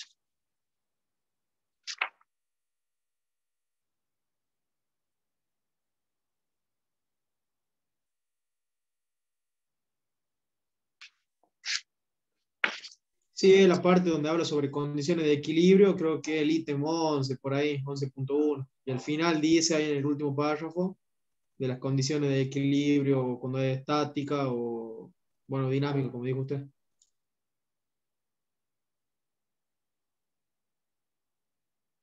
Acá dice la suma de las torcas debido a todas las fuerzas externas que actúan sobre el cuerpo con respecto a cualquier punto específico debe ser 0. Que ya lo hemos dicho, ¿no? Las mismas condiciones son válidas para un cuerpo rígido con movimiento de traslación uniforme, sin rotación, como un avión que vuela con rapidez, dirección y altura constantes. Un cuerpo así está en equilibrio, pero no es estático. Y después pregunta, ¿cuál de las siguientes situaciones satisfacen las dos condiciones de equilibrio? Una gaviota que planea con un ángulo constante bajo el horizontal y mantiene su rapidez constante. Y ahí habla del cigüeñal del motor de un automóvil estacionado que gira con rapidez angular creciente. ¿Saben lo que es el cigüeñal? Una vez que se pone el motor en funcionamiento, los pistones, ¿sí?, a través del sistema biela-manivela ponen a mover el cigüeñal. Y ese cigüeñal está en rotación, y si hay rotación, entonces no hay equilibrio, ¿sí?, porque hay una torca que produce ese movimiento de rotación. A eso se refería su compañero que había leído hace un rato. Y una pelota de béisbol lanzada que no gira al desplazarse por el aire, si no gira, entonces hay equilibrio, porque va a velocidad, suponiendo que va a velocidad constante. Ahora, cuando va girando, se produce la torca o la rotación. ¿Y cómo es? Y ustedes van a escuchar en las películas de los Yankees que dicen que tire una bola con efecto. Entonces, cuando hace, lo que hace es no tirarla directamente con la mano en forma, digamos, tratando de producir una sola dirección. Mejor dicho, la fuerza que le aplica a la pelota va dirigida al centro de gravedad. En cambio, cuando la gira la mano y le hace la fuerza, le produce el efecto de rotación. Por eso la bola va curva. Y por eso así le llaman, en las películas van a escuchar los Yankees cuando juegan al béisbol, que dice lanza una bola curva, significa que le da el efecto de rotación. Cuando juegan al bowling, en esas bolas grandes de billar, de bowling, perdón, donde meten los dedos, cuando la tiran también le dan un efecto y ustedes ven que va de canaleta a canaleta, no hace una buena curva. O los tiros libres que pateaba yo cuando pateaba por arriba de la barrera, con comba, pegándole con el pie izquierdo, como lo hacía Maradona, justamente. Bueno, ya no vamos a hablar de Maradona porque no les puede decir nada. Pero bueno, después alguno de mis compañeras alguna vez le dirá lo bueno que era yo jugando a la pelota. Ya le pregunté al profe Mercado. No, el gordo juega. ¿Les dijo que el gordo jugaba de 10? ¿Les dijo? No, bro. Y pregúntenle, pero ¿sabe qué? Juega de 10 a 10 y 5, porque no le da mal físico. Bueno. No sea malo, profe. No, la verdad, eso no es ser malo, es decir la verdad nada más. Yo era muy hábil con la pierna izquierda, era el número 10 u 11, pero bueno, después le voy a contar esa otra historia, la del fútbol. Bien. Profe, sí, le escucho. Puede ser que en el caso del tiro parabólico, cuando uno ejerce, ¿no?, la fuerza para tirar la pelota, una pelota de tenis, por ejemplo, es en el punto de mayor altura cuando alcanza el estado de equilibrio, ¿no? Cuando la sumatoria entre la fuerza de la gravedad con la fuerza con la que lanzamos la pelota son iguales, en sentido opuesto, por supuesto. ¿No? No, porque ahí ya estamos mezclando. La cosa es la fuerza. Cuando yo le pego a la pelota, ya le di el impulso, ya le apliqué una fuerza y después ya no actúa ninguna fuerza. ¿Actúa? Cuando lo lanzo, perdón, o sea, cuando... Igual, cuando llega al punto máximo, ese punto de equilibrio no es un punto de equilibrio en realidad, sino que llega a un cierto nivel donde la atracción de la gravedad, ¿no es cierto?, vence el peso del cuerpo, ¿no es cierto?, y empieza a descender, pero formando una trayectoria parabólica. Pero ahí no estamos haciendo, no vamos a hacer análisis dinámico en esa parte, no vamos a analizar la fuerza. Cuando veamos un movimiento parabólico, no vamos a hablar absolutamente de ninguna fuerza, vamos a hablar solamente de velocidades, aceleraciones, espacio y tiempo. O sea, es cinemático. Perfecto. No vamos a mezclar. Sí vamos a hablar después más adelante de la fuerza y qué pasa en esos casos, pero estamos mezclando, ahí vamos, usted está mezclando por ahora, cinemática con dinámica, yo todavía no entro en ese juego. Cuando le entre a mezclar se va a poner más lindo la cosa. Por ahora no. Terminamos con equilibrio. Ustedes van a hacer la práctica correspondiente, nosotros vamos a seguir con elasticidad. ¿Y qué es lo que hay en elasticidad? Elasticidad tiene que ver con que nosotros tenemos, en general, al trabajar con cuerpos rígidos, hablamos de un cuerpo rígido como si fueran sólidos, pero que en realidad no son tan rígidos. Idealmente son rígidos. Una pared, una viga, un tabique, un pedazo de hierro, nosotros consideramos que eso es idealmente rígido. Pero en realidad se deforma aplicándole una fuerza. Entonces vamos a definir un nuevo concepto que es el esfuerzo. El esfuerzo que están sometidos los materiales en las estructuras. Una viga está sometida a qué esfuerzo. ¿Alguno recuerda qué esfuerzo se somete una viga? Viga con B corta. De compresión, era o de fricción, ¿no? De flexión. Pero para llegar a la flexión, estamos hablando de una viga que está en forma horizontal, las columnas están en forma vertical, las vigas en forma horizontal, que es lo que tienden a pansearse, ¿no es cierto? A deformarse hacia abajo. Muy bien. Así como en la escuadra, nosotros lo podemos ver haciendo fuerza, no sé si alcanza a ver que está flexionado, ¿sí? Cuando dejamos de hacer fuerza, vuelve a su valor, a su posición inicial. Pero también está la tensión. Ojo que el libro habla de tensión. Nosotros acá en la Argentina hablamos de tracción. Entonces, cuando un cuerpo está sometido a una tracción, significa que lo estamos estirando. Yo con mis dos manos hago fuerza hacia afuera. Entonces, así como para sacar el capuchón, en el mismo sentido hacemos fuerza y traccionamos. A eso el libro le llama tensión. Si en vez de hacer fuerza hacia afuera, hacemos fuerza hacia adentro y apretamos, eso es compresión. Compresión. Las columnas que están empotradas sufren la compresión porque están soportando un peso, ¿sí? El peso del techo, de todo lo que hay en la parte superior.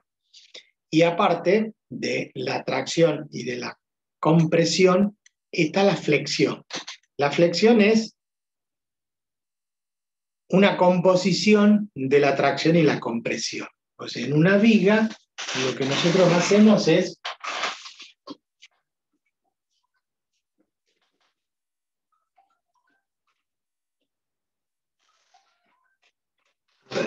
un segundito.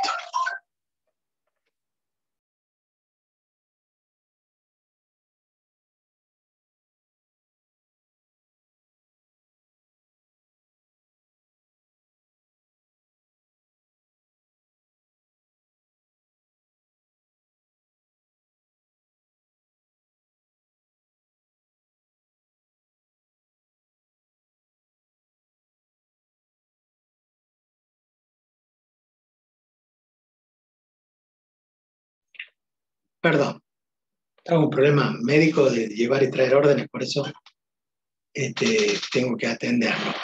Les decía, si nosotros tenemos una viga que está apoyada en los extremos. Profe, Sí, le ¿puedo hacer escucho. un poquito la cámara? Y ahora me veo muy al lado. Entonces, esa viga está apoyada en este punto y en este punto, el punto A y el punto B. Fíjense que ustedes van a empezar a ver construcciones de este tipo. ¿Qué significa acá? Que está empotrado, o sea que está fijo. Y del otro lado hice un triangulito, pero abajo le puse unas rueditas. En realidad no son rueditas, sino que son cilindros de hierro donde va apoyado. ¿Por qué está apoyado eso? Porque eso permite, ¿sí? El movimiento le da un grado de libertad. O sea, si hay un temblor, acá va a estar fijo, pero de este lado, ¿sí? Va a permitir el movimiento. O si hay dilatación por calor, o sea, si este hierro se calienta, en este extremo va a quedar fijo y de este lado va a producirse el movimiento. Apoyado en esto, lo que va a hacer es, le va a permitir desplazarse.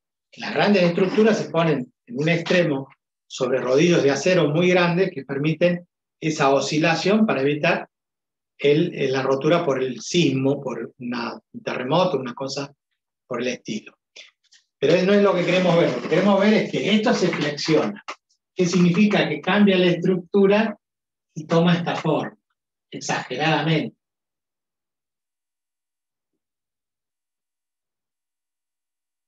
Entonces, las fibras de arriba se comprimen y las fibras de abajo se traccionan. Entonces acá hay una tracción, no atracción, que el libro lo llama tensión. Y arriba se produce una compresión de la fibra. Y obviamente que entre las dos va a haber una línea neutra, una línea en el medio, que esa no va a sufrir ni compresión ni tracción. Esto es lo que ocurre en la flexión, es un caso combinado de tracción y compresión. ¿Se entiende? La parte de abajo se estira un poco más, la parte de arriba se comprime un poco más. Eso habla de la deformación. No son los únicos esfuerzos los que les acabo de mencionar. Recién hablé de compresión. ¿Puedes girar la cámara, profe, un poco? Sí,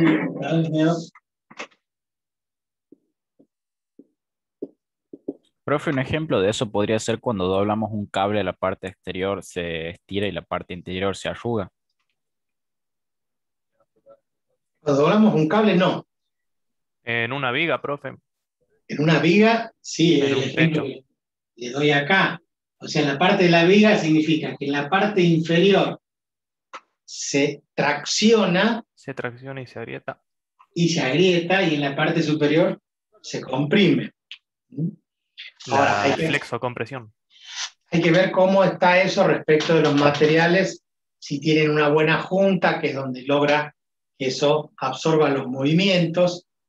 Por eso debe haber... También se puede ver cuando no está bien apuntalada una losa común, en cualquier casa, cuando no la apuntalan bien, no le ponen, le hacen el nervio en el medio, una vez que se desencofra o no, se tiende a deformar el plano de la losa. Exacto, José, así pasa. Ustedes, cuando hacen una losa, ustedes vieron que ponen las vigas, ahora se pone telgopor y hace techos más livianos, ¿no? Pero se calza, o sea, se ponen tirantes, se cimenta arriba, se llena de hormigón y se deja por lo menos 10, 15 días y recién se retiran los puntales. Cuando se retiran los puntales, uno se puede apreciar en algunos casos, ¿sí?, que se produce esa flexión. Ahora, la flexión se produce naturalmente, no es que esté mal apuntalado. Puede estar muy bien apuntalado, lo pueden dejar un mes, sacan los puntales y por el peso propio igual sufre una pequeña flexión. Lo que pasa es que hay un valor que admitir, ¿no? Si nosotros vemos que es una panza bastante exagerada, obviamente que eso corre peligro de rotura, ¿no? Que ha pasado muchas veces. Sí, normalmente le ponen la flecha, o sea que lo levantan en el medio, se levanta con una cuña, un poco más la vigueta para que cuando una vez que ya se seque y entre a trabajar en la flexión, no sea tanta la deformación. Bien, también se cabretea, se dice, en la parte superior se ponen hierros sobre la losa, hierros más gruesos, va una malla encima, ¿no? Decimos una malla encima, en realidad va una malla a este nivel. Y se ponen hierros de esta forma, que permitan que trabaje el material para darle esa flexibilidad. Bueno, para esto ustedes, los civiles, por ejemplo, van a estudiar las formas que tienen que lograr el trazado del hierro en la parte superior para que le den mayor resistencia a la flexión. Bueno, eso ahora no me corresponde a mí, yo lo sé solamente por mi padre que trabajaba en la construcción y algo entiendo, por eso les digo esto de caballetear, no cabretear, caballetear, hacer unos caballetes, una forma determinada que yo no la sé, pero mi padre lo hacía en la casa de él. Cuando hizo la losa yo estuve presente y vi cómo armaban la estructura. En ese momento yo no era ingeniero, era solamente un forzudo que iba a tirar baldes, pero ahí vi que había todo un trabajo de hierro para lograr ese efecto. Bien, y lo otro, lo de la flecha, que es ponerlo al revés, digamos, para que después el peso propio baje, ¿no? Por eso decía recién Jorge José ¿cómo es que dijo? Ya me olvidé.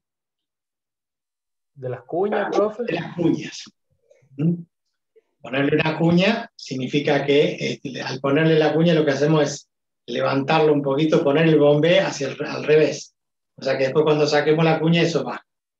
Bien, no son los únicos esfuerzos. ¿Alguien conoce algo más de compresión, tracción y flexión? Y en las columnas también se da. Una columna. Y eso se llama pandeo. El pandeo. Cuando uno aprieta se flexiona para un lado, para el otro, para donde tenga posibilidad de movimiento, y eso se llama pandeo. ¿Y qué otro movimiento hay? ¿Qué otro esfuerzo? De corte. ¿Esfuerzo de? Elasticidad. De corte, ¿no es? Torsión, profe. ¿De fluencia, profe? No. Bien, corte y torsión. El límite de fluencia es otra cosa. No es un esfuerzo, sino que es un límite. El de corte se produce justamente, por ejemplo, donde hay un balcón y sobra un poco de material, digamos, vuela, del techo vuela un poco más, ahí se produce el efecto de corte, que se puede desplazar uno respecto de otro, un plano respecto a otro y se produce el corte. La torsión sí la conocen y esta la sufren. Para los electromecánicos, los civiles no tienen normalmente esfuerzos de torsión, porque no trabajan con cosas en movimiento, pero los electromecánicos sí. En todos los ejes, todos los árboles, a los ejes se los llama árboles en mecánica, como el árbol de leva, y esos sufren la torsión, que es, está fijo de un lado, cuando se clava la rueda de un lado y la otra rueda gira. Si una gira y la otra no, y se produce el efecto de torsión. Todos estos esfuerzos combinados tienen que ver con algo que nosotros llamamos elasticidad. ¿De qué es la elasticidad? Es la posibilidad de que ocurran estos movimientos que tienen que ocurrir para que no sea, como dijimos, hiperestático y no se quiebren las estructuras, y en esa movilidad que tiene, en esa elasticidad, aparece lo que llamamos la ley de Hooke. Un señor que allá por 1600, en la época de Newton, trabajó sobre el tema de la elasticidad y dijo, bueno, como recién les mostré, si ustedes toman una regla, una escuadra, y le aplican una fuerza y la pueden flexionar, está en un periodo elástico. Cuando yo lo suelto, vuelve a su posición inicial. Cuando nosotros hacemos la tracción de un alambre, le hacemos fuerza, lo estiramos y soltamos, el alambre vuelve a su posición inicial. Ahí está en el periodo elástico. Es como si agarraran un elástico, el elástico con el que juegan las niñas, que comúnmente utilizamos para algunas vestimentas, es elástico. Nosotros lo traccionamos, lo soltamos y vuelve a su posición original. El resorte lo estiramos, lo soltamos y vuelve a su posición original. Puede ser que haya siempre un límite establecido en donde pasado ese límite se rompe directamente el material. No, espere. Antes de romperse, pasa a un periodo plástico. Entonces, yo puedo estirar el alambre. Supongamos que hacen una determinada fuerza, esto no lo vamos a hacer nosotros con la mano, pero una máquina que tracciona y produce un estiramiento. Ese estiramiento, esa deformación, en forma proporcional, en porcentual, si llega a un 1% del largo, la deformación que tiene, un 1% sería que en un metro se estira 1 centímetro. 1 centímetro en 100 centímetros. Eso es de un 1%. Si yo puedo lograr de estirar medio centímetro y lo suelto, el alambre vuelve a su medida original. Eso está en un periodo elástico. Ahora, si yo le aplico más fuerza a esos 100 centímetros y ya lo estiré 3 centímetros, 4 centímetros y lo suelto, ya no vuelve a tener 100 centímetros. De los 103 que lo estiré, volverá a 102, 102 y medio. O sea que ahí se deformó. Y eso es un periodo plástico. porque no vuelve a su forma inicial. Cuando hablamos de elástico, nosotros estiramos, soltamos, vuelve a la posición. Una pelota de goma, de fútbol, de vóley, la apretamos contra una pared, contra el piso, se deforma y después la soltamos y vuelve a su forma natural. Está en su periodo elástico. Ahora, si le aplastamos la cabeza a alguien contra el piso, no vuelve a su forma original, ¿verdad? Los huesos tienen su periodo elástico. De hecho, que se ven en algunas filmaciones hoy en cámara lenta, que cuando un jugador está con el pie apoyado, ¿sí? Y alguien viene y le pega en la canilla, se muestra la curvatura y después esa persona vuelve, si no lo quebró, le torció el pie y después se vuelve a enderezar solito. Esto está filmado y todo. Como la de Tevez. Como la de Tevez. No sé, ¿cuál es el material más elástico en el mundo?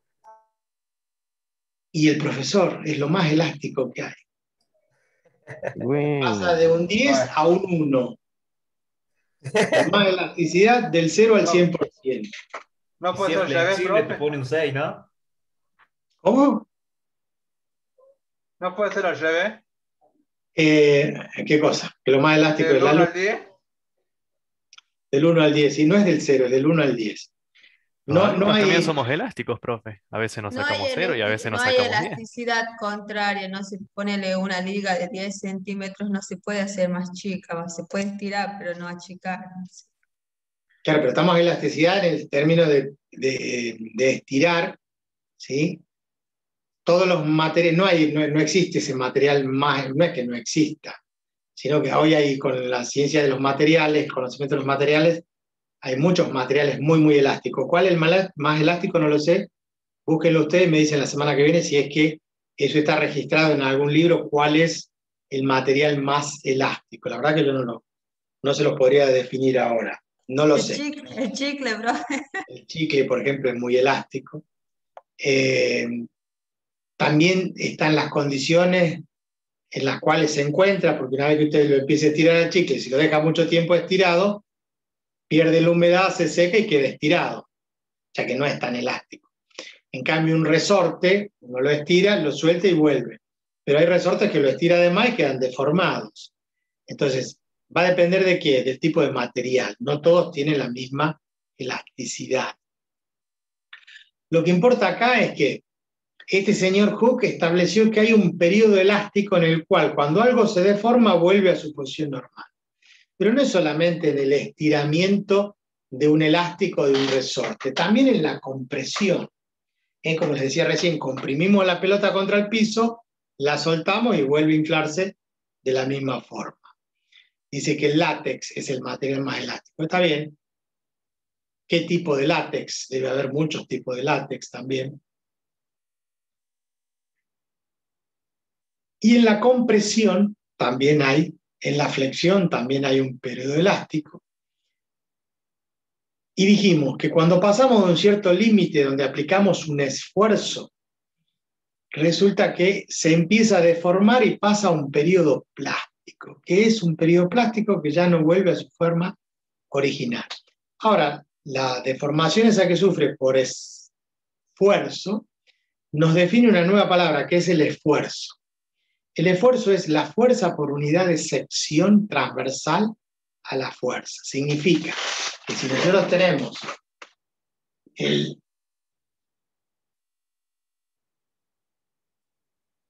la probeta, esto sería una probeta que usamos en un laboratorio, donde le aplicamos una fuerza desde un lado y otra fuerza del otro lado. Esto tiene una longitud inicial, L sub 0. Al aplicarle una fuerza y traccionarlo, esto pasa a tener otra longitud final, L, de tal forma que acá ha habido un desplazamiento delta de L. Esta sección es la sección perpendicular a la fuerza, ¿sí? Que sería un círculo, un cilindro. Entonces, esa área dice que el esfuerzo, vamos a ponerlo, la cámara más a la izquierda, a la derecha. Entonces, que decimos que el esfuerzo es igual a la fuerza por unidad de área. sea, ¿en qué se mide? En Newton sobre metros cuadrados. ¿Y eso qué es? Y eso es el Pascal. Y lo simbolizamos con PA. Pascal. Tiene la misma unidad que la presión. Por eso recién, me vuelvo hacia atrás, nosotros le llamamos tracción y ellos le llaman en el libro tensión. Esto es por la tradición de los yanquis. Pero pasa que la tensión a nosotros nos genera mucha tensión. ¿Por qué? Porque hay tensión arterial. Hay médicos que dicen tiene alta la tensión. Antes mis abuelos hablaban de una música de alta tensión. Y la tensión, como presión arterial, también está la tensión como tensión eléctrica o diferencia de potencial. Entonces se hace un bolonqui con tantas tensiones que para mí es más fácil hablar de tracción y no de tensión. Bien, volviendo entonces al esfuerzo que se produce en la compresión, en la tracción, en la flexión, en todo, el esfuerzo es el cociente entre la fuerza por unidad de área transversal perpendicular a la fuerza.